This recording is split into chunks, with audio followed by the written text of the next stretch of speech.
ওই ফেরেশতারা যখন মালাকুল মাউতের নেতৃত্বে আসে, ওই মালাকুল মাউত আল্লাহ রাব্বুল আলামিনের পক্ষ থেকে সিগন্যাল পায়। আল্লাহ বলে, ওই পাপীর আত্মাটাকে আজকে কবজ কর, ওর ব্যাপারে চূড়ান্ত ফয়সালা আমার আল্লাহর হয়ে গেছে। সুবহানাল্লাহ।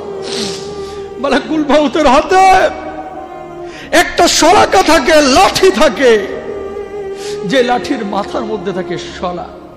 ফাল চিনেন? ফাল, ফালার মতো একটা ধারালো অস্ত্র থাকে।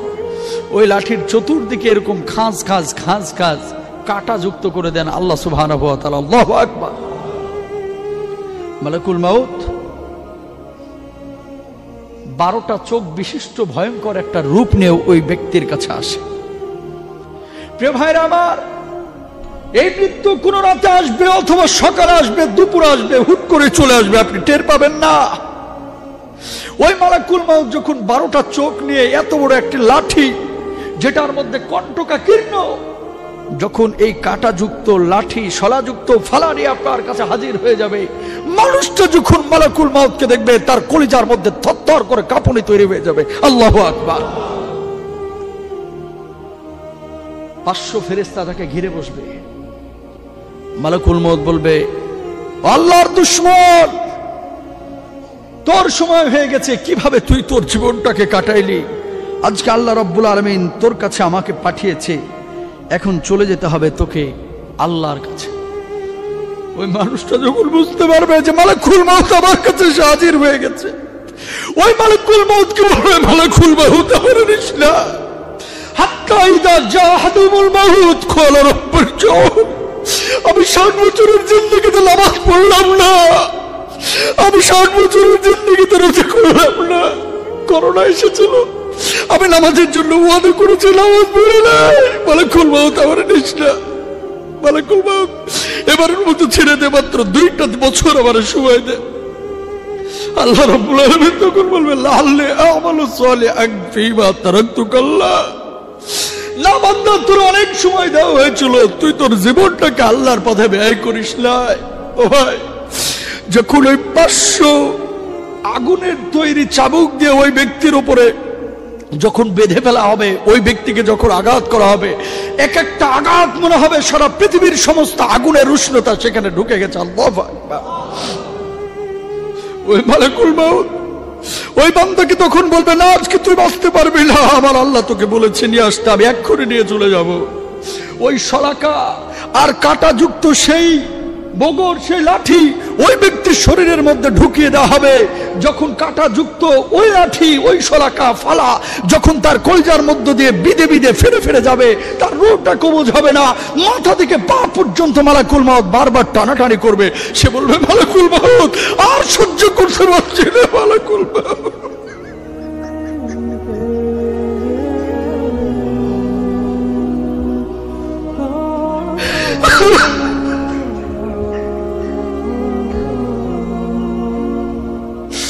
মালাকুল মাউত এক পর্যায়ে ওই মৃত ব্যক্তি বলবে, মালাকুল মাউত আর পারছি না, তুই আমার রূপটা বের কর।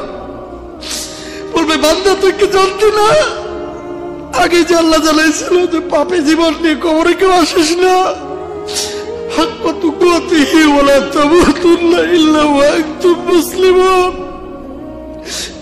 যখন মালাকুল মাউত এভাবে তার রূহটাকে টানবে, ও ভাই আপনি কল্পনা করেন এই মৃত্যুর সম্মুখীন যে আপনি আমি হব না, এর কি গ্যারান্টি আছে? যেহেতু গ্যারান্টি নাই, আপনি আমি কেন ভাবি না, কেন ভাবি না, কেন ভাবি না? কেউ তো গ্যারান্টি দেয় নাই। আপনি 14 ফেব্রুয়ারি পালন করেন, আপনি নামাজ পড়েন না, আপনি রোজা করেন না। ও ভাই, করোনার সামান্য একটু আযাবের কারণে আপনি এত ভয় পান। চিন্তা করে দেখেন,